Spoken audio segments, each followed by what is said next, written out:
ونصلي ونسلم على رسوله الكريم وعلى آله وأصحابه أجمعين اللهم صل على سيدنا ومولانا محمد وعلى آل سيدنا ومولانا محمد وبارك وسلم صلاة وسلاما كثيرا كثيرا۔ اللہ رب العزت کی توفیق اور مہربانی اور اپنے بزرگوں کی برکت سے سورہ توبہ اور سورہ یونس کے کچھ حصے کا خلاصہ بیان کیا جا رہا ہے۔ سورہ توبہ کے اندر آخر میں اللہ تعالیٰ نے غزوہ تبوک کے ایک واقعے کا ذکر فرمایا کہ یہ غزوہ بڑا عجیب و غریب غزوہ تھا،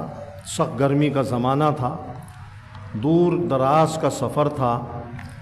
اور کھجور کے باغ پکے ہوئے تھے، اور جن لوگوں کا کام فصلوں کا ہوتا ہے، کھیتی باڑی کا یا باغوں کا، ان کی ساری آمدنی کا دار و مدار اس کے اوپر ہوتا ہے۔ تو وہ بہت ہی مشکل اور آزمائش کا وقت تھا کہ آپ کا حکم ہوا کہ سب نکلو۔ کچھ صحابہ کرام نہیں نکلے اور وہ اس امید پر رہے کہ ہم پیچھے پیچھے چلے جائیں گے، کچھ کام ہیں وہ نمٹا لیں۔ بہرحال اس میں سے 7 صحابہ ایسے تھے، 7 کے ساتھ وہ نہیں گئے، اور بعد میں ان کو شرمندگی ہوئی تو حضور صلی اللہ علیہ وسلم کی واپسی سے پہلے انہوں نے اپنے آپ کو مسجد نبوی کے ستونوں سے باندھ لیا کہ جب تک، اور یہ اعلان کر دیا انہوں نے کہ جب تک حضور صلی اللہ علیہ وسلم معاف نہیں کریں گے اور خود نہیں کھولیں گے ہم بندے رہیں گے۔ حضور صلی اللہ علیہ وسلم تشریف لائے، آپ نے فرمایا اچھا میں اللہ کے حکم کا انتظار کرتا ہوں۔ تو پھر اللہ کا حکم آیا کہ اللہ نے ان کو معاف کر دیا اور ان کو کھول دیا گیا۔ اس میں سے یہ 7 الگ تھے، 3 اور صحابی تھے، انہوں نے اپنے آپ کو باندھا نہیں، اور اللہ نے ان 3 کا خاص ذکر کیا، وَعَلَى الثَّلَاثَةِ الَّذِينَ خُلِّفُوا، 3 کا عدد ذکر کیا، نام تو نہیں لیا، کہ 3 ایسے تھے جو پیچھے رہ گئے، اور وہ انہوں نے یہ آپس میں مشورہ کیا، طے کیا کہ ہم جھوٹ بالکل نہیں بولیں گے، کوئی جھوٹا بہانہ نہیں کریں گے، سچ سچ بتائیں گے کہ واقعی ہماری سستی تھی، کاہلی تھی، اور پکے ہوئے باغ ہمارے سامنے تھے، سخت گرمی تھی، بس آج کل کرتے دیر ہو گئی اور ہم نہیں جا سکے، ہمارا قصور ہے، اب جو سزا چاہیں آپ دے دیں۔ انہوں نے جب کوئی عذر نہیں کیا، اپنی غلطی تسلیم کی، تو حضور صلی اللہ علیہ وسلم نے فرمایا اچھا ٹھیک ہے، جو اللہ کا حکم ہوگا وہ کریں گے۔ اللہ کا حکم آیا کہ ان سے معاشرتی بائیکاٹ کیا جائے، نہ کوئی شخص ان سے بات چیت کرے گا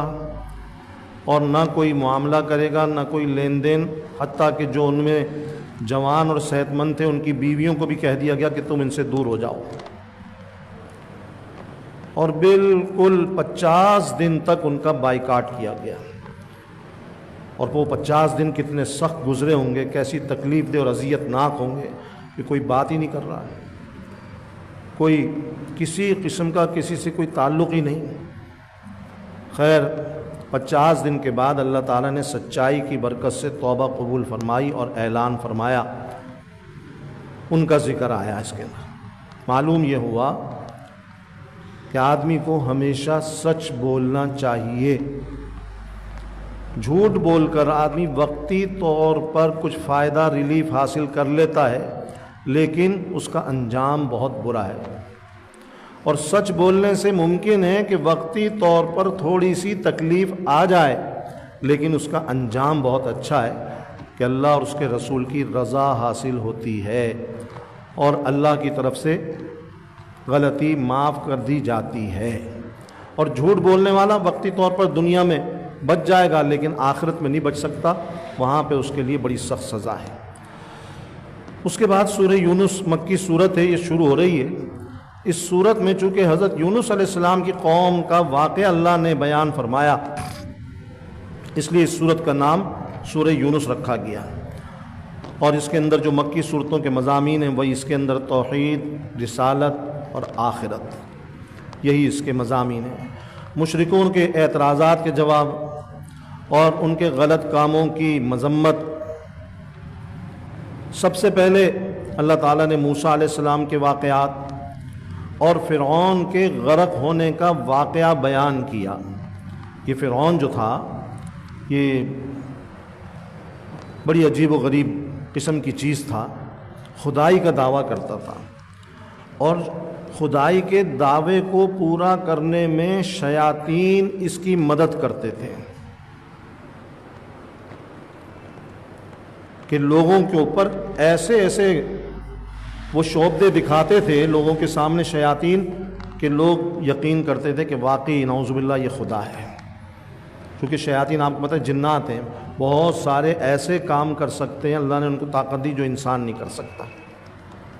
نظر نہیں آتے، بہت ساری چیزیں ہیں ان کے پاس، اس لیے وہ شیاطین اس کی مدد کرتے تھے۔ اور بنی اسرائیل اس کی غلامی میں تھے، تو بنی اسرائیل کے دل اور دماغ میں ایسا بیٹھ چکا تھا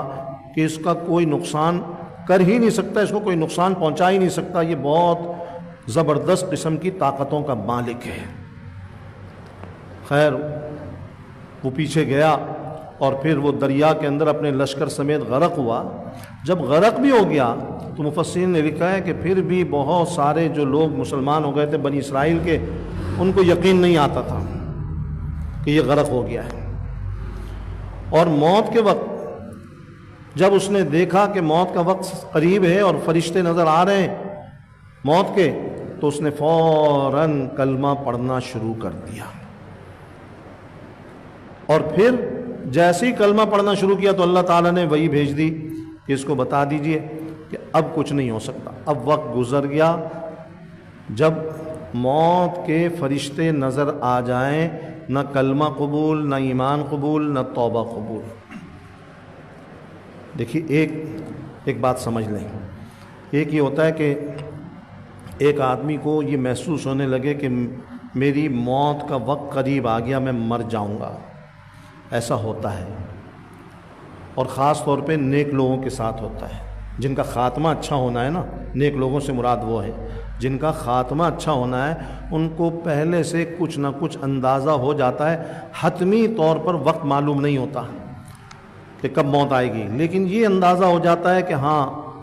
ہمارا وقت قریب ہے، یہ پتہ چل جاتا ہے۔ فرشتے نظر نہیں آتے، بس کچھ علامات سے ان کو اندازہ ہو جاتا ہے، تو یہ سکرات کا وقت نہیں ہے، اس وقت کی توبہ قبول ہے، اس کو سکرات نہیں کہیں گے۔ جس وقت توبہ اور ایمان قبول نہیں، وہ کون سا وقت ہے؟ وہ وقت ہے جب بالکل فرشتے نظر آ دیں، اور یہ فرشتے نظر آنا یہ سچائی ہے، یہ یقینی ہے۔ جس کی موت کا وقت آتا ہے نا میرے عزیزوں، اس کو فرشتے نظر آتے ہیں، چاہے نیک ہو یا برا ہو، اور اس کے ارد گرد مجمع بیٹھا ہو، کتنے ہی لوگ بیٹھے ہو، ان کو نہیں پتہ چلے گا، فرشتے ان کو نظر نہیں آئیں گے، اس کو نظر آتے ہیں۔ اور بعض اوقات وہ بولتا بھی ہے، بتاتا بھی ہے کہ مجھے فرشتہ نظر آ رہا ہے، یہ مجھے لینے کے لیے آئے ہیں، یہاں ایسا ہو رہا ہے، یہاں یوں ہو رہا ہے، یہ یوں کر رہے ہیں، اور لوگ اس کو دیکھ کر ہنستے ہیں، کہتے ہیں شاید بہک گیا، سٹھیا گیا، دماغ چل گیا، جبکہ نہ بہکتا ہے نہ دماغ چلتا ہے، اس کو نظر آ رہا ہوتا ہے۔ اس لیے جب فرشتے نظر آنا شروع ہو جائیں، اب ہے سکرات کا وقت، اب دروازہ بند، اب نہ توبہ قبول نہ ایمان قبول، اور جب تک یہ فرشتے نظر نہیں آئے توبہ بھی قبول ہوگی، ایمان بھی قبول ہوگا۔ اس لیے اللہ تعالیٰ نے ہمارے ساتھ یہ بہت بڑی رحمت کا معاملہ کیا ہے کہ جب تک موت کا وقت نہ آ جائے، فرشتے نظر نہ آئے، اللہ نے ہمارے لیے توبہ کے دروازے کھول رکھے ہیں، جب چاہے انسان توبہ کر لے، اپنے گناہوں کو معاف کرا لے۔ خیر، تو پھر چونکہ بنی اسرائیل ان کو شک تھا کہ نہیں یہ مرا نہیں ہے فرعون، تو اللہ نے پھر یہ فرمایا کہ ہم نے اس کے جسم کو محفوظ کر دیا تاکہ تم کو یقین آ جائے اور تمہارے لیے عبرت بن جائے، نشانی بن جائے۔ تو اس کا جسم نکال کے اللہ نے سمندر سے باہر پھینکوا دیا فرشتوں کے ذریعے، اور اس کے جسم کو محفوظ کر دیا گیا۔ اس زمانے میں ایک طریقہ تھا، مختلف قسم کی جڑی بوٹیوں کے ذریعے حنوط کیا جاتا تھا اور جسموں کو محفوظ کیا جاتا تھا، وہ محفوظ ہے۔ اور آج بھی وہ مصر کے اندر جو احرام مصر ہے وہاں پر اس کی لاش موجود ہے، اسی فرعون کی۔ فرعون تو لقب ہوتا تھا ہر بادشاہ کا، جیسے قیصر اور کسریٰ لقب ہوتا تھا، اس طرح فرعون، اس کا ایک مخصوص نام تھا اس فرعون کا، اور وہ اس کی لاش آج بھی موجود ہے۔ اللہ نے اس کو محفوظ رکھا، وعدہ کیا اور محفوظ ہے۔ اس کے بعد یونس علیہ السلام کی قوم کا واقعہ یہ ہوا کہ جب وہ ایمان نہیں لائے اور اللہ کے حکم سے یونس علیہ السلام نے ان سے یہ فرمایا کہ بس اب تمہارے پاس 3 دن کی مہلت ہے اور 3 دن میں تم پہ عذاب آئے گا اور میں جا رہا ہوں، یہ بول کے حضرت یونس علیہ السلام نکل گئے۔ قوم نے دیکھا کہ ایک دم سے گھٹا چھا گئی، اندھیرا ہو گیا، ابھی عذاب آیا نہیں تھا، یہ عذاب کی علامت تھی۔ تو وہ سمجھدار جو لوگ تھے ان کے، وہ سمجھ گئے حضرت یونس علیہ السلام کی بات سچی، وہ پیغمبر تھے اور عذاب آنے والا ہے، ہم ہلاک ہو جائیں گے۔ انہوں نے فوراً قوم سے کہا چلو سب توبہ کرو۔ عذاب آنے سے پہلے پوری قوم باہر نکل آئی آبادی سے اور رونا گڑ گڑانا، اللہ سے معافی مانگنا شروع کیا، تو اللہ نے ان کی توبہ کو قبول کر لیا۔ تو یہ قوم یونس واحد قوم ہے، اللہ نے فرمایا کہ جن کی توبہ کو قبول کر لیا گیا، ان کے ایمان کو قبول کر لیا گیا۔ کیوں؟ اس لیے کہ ابھی عذاب نہیں آیا تھا، عذاب کے فرشتے نظر نہیں آئے تھے، ابھی صرف ایک علامت ظاہر ہوئی تھی اور قوم نے سمجھداری سے کام لیا اور ایمان قبول کر لیا، اللہ نے ان کے ایمان کو قبول کر لیا۔ اس لیے اس سورت کا نام سورہ یونس رکھا گیا۔ الحمدللہ رب العالمین والصلاة والسلام علی سید الانبیاء والمرسلین ربنا اتمم لنا نورنا واغفر لنا انک علی کل شیء قدیر ربنا لا تزغ قلوبنا بعد اذ ہدیتنا وہب لنا من لدنک رحمہ انک انت الوہاب اللہم ارنا الحق حقا وارزقنا اتباعہ وارنا الباطل باطلا وارزقنا اجتنابہ اللہم لک الحمد کلہ ولک الشکر کلہ اللہم انا نعوذ بک من زوال نعمتک وتحول عافیتک اللہم استر عوراتنا وآمن رواتنا۔ یا اللہ ہم سب کے کل گناہوں کو، تمام خطاؤں کو معاف فرما، درگزر فرما، رحم و کرم کا معاملہ فرما، عافیت کا معاملہ فرما، اپنا بنا لے، اپنی محبت کاملہ سے نواز دے۔ یا اللہ جتنے بھی دنیا سے چلے گئے ان کی کامل مغفرت فرما دے، بیماروں کو شفائے کاملہ عاجلہ نصیب فرما دے۔ یا اللہ پریشان حالوں کی پریشانیوں کو دور فرما، مقروضوں قرضوں خلاصی نصیب فرما، سب کی تمام حاجات کو پورا فرما۔ فلسطین و غزہ کے مظلوم مسلمانوں کی غیبی مدد فرما، غیبی نصرت فرما اور غیبی حفاظت کے بندوبست فرما۔ ان کے زخمیوں کو، بیماروں کو غیب سے شفائے کاملہ عاجلہ نصیب فرما۔ یا اللہ ان کو مزید نقصانات سے بچا لے، نقصانات کی غیب سے تلافی فرما دے۔ ان کی جتنی بھی ضروریات ہیں میرے پیارے اللہ، سب اپنے غیبی خزانوں سے، اپنی غیبی قدرت سے جلد پوری فرما دیجیے اور جلد ان کو عطا فرما دیجیے۔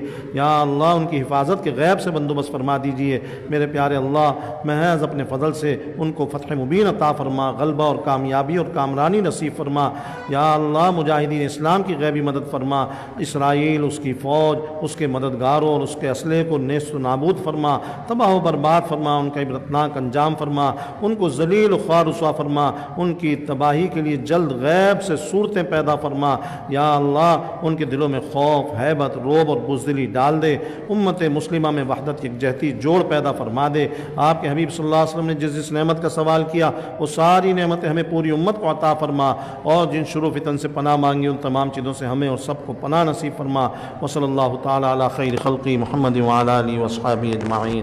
آمین برحمتک۔